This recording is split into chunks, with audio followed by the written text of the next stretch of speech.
तर स्वागत आहे आजच्या आपल्या नवीन व्हिडिओमध्ये. आता आपण बोलणार आहे कडेपठारावरून खंडेराया नवीन गडावरती कसे आले व का आले. तर या व्हिडिओमध्ये शेवटपर्यंत बनवून राहा आणि व्हिडिओ शेवटपर्यंत पहा. आख्यायिका सांगितली जाते. सोपे परागणातील एक भक्त ज्यांचे नाव खैरे, ते रोज नित्यनेमाने करेचे पाणी घेऊन कडेपठार या ठिकाणी देवाची पूजा करण्यासाठी जात असे.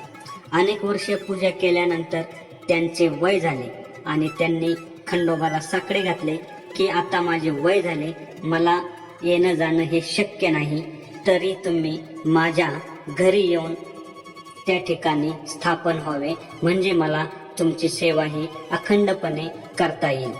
ते ऐकल्यानंतर खंडोबाने त्यांना सांगितले की तुम्ही चालायला सुरुवात करा, जोपर्यंत तुम्ही थकत नाही तोपर्यंत तुम्ही मागे वळून पाहू नका आणि तुम्ही ज्या ठिकाणी थांबाल त्या ठिकाणी मी प्रगट होईल. असे सांगितल्यानंतर हा भक्त भरपूर चालत आल्यानंतर खात्री करण्यासाठी की खरंच देव आपल्या पाठीमागे येतोय की काय हे पाहण्यासाठी त्यांनी मागे वळून पाहिले आणि खंडोबा त्याच ठिकाणी प्रगट झाले. ते ठिकाण म्हणजे आता प्रत्येक जण जातोच, परंतु बांधवांनो, जेजुरी शहरामध्ये मल्हारी मार्तंडाचे दोन गड आहेत, एक जुना गड आणि एक नवीन गड. तो मूळ जुन्या गडावरती देवादेव महादेव प्रकट झाले आणि त्या ठिकाणून नवीन गडावरती देवादेव महादेव आले.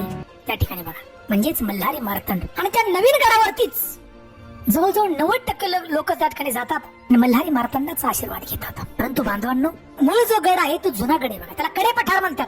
तर या कडेपठारावरती देवादेव महादेव हे काळ भैरवनाथ स्वरूपात प्रकट झाले. परंतु कशासाठी, त्याचा एक सुंदर व्हिडिओ आपण आज पाहणार आहोत. मी हनुमंत पवार दारकरी, तुम्ही पाहताय मराठी मोटिवेशनल हिस्ट्री चॅनल. बांधवांनी ही जी गोष्ट आहे हजारो वर्षाची आणि त्याच काळामध्ये बघा जेजुरीचा जो परिसर आहे, लवथळेश्वर परिसर त्याला म्हणतो आपण, कडेपठारचा खालचा, या लवथळेश्वर परिसरामध्ये आणि जो कडेपठारचा डोंगर आहे म्हणजे जयाद्री डोंगराची रांग, आणि त्या ठिकाणी बांधवांनो कित्येक महान ऋषी तपश्चर्या करत होते, फार मोठी तपश्चर्या. त्या ठिकाणी त्यांचे यज्ञ चालायचे. आणि त्याच काळामध्ये बघा मणी आणि मल्ल हे महाभयंकर राक्षस यांनी ब्रह्मदेवाची तपश्चर्या केली, अनेक देवी देवतांची तपश्चर्या केली आणि अनेक वर प्राप्त करून घेतले. त्यांना कोणी मारूच शकत नव्हते. अहंकार झाला या राक्षसांना ताकदीचा. आणि बघा लवथळेश्वर परिसर आहे, त्या परिसरामध्ये हे राक्षस आले आणि साधू ऋषी मुनी यांना मारायला लागले, त्यांचे यज्ञ मोडायला लागले.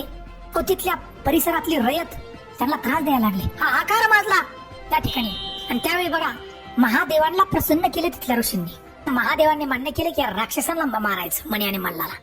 आणि बांधवांनो, काळ भैरवनाथाचं रूप त्या ठिकाणी महादेवांनी घेतलं बघा, म्हणजे आले काळ भैरवनाथ स्वरूपात.